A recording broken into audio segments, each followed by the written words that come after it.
Hi, I'm David Hart with RamAir International. We just got through cleaning the ducts in the home of Bill Martin here, who's a veteran, former Special Forces, and worked in the Army Corps of Engineers. And his home was built in the 1970s. And how long ago was it you had your ducts cleaned? I think it was about 5 years ago, Mm-hmm.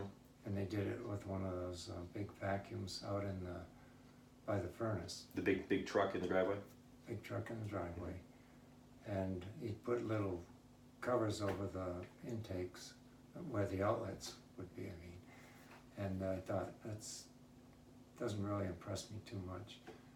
But after today, seeing how much dirt and stuff we moved out, I was very impressed. Yeah, seeing all that coming through the vacuum box. Right.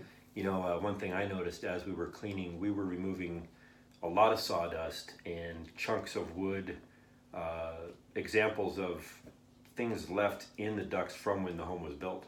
Yeah. So obviously these things were missed in the prior cleaning with the duct cleaning truck. But all right. Okay, good job. Thank you, Bill. I appreciate it. Great working with you.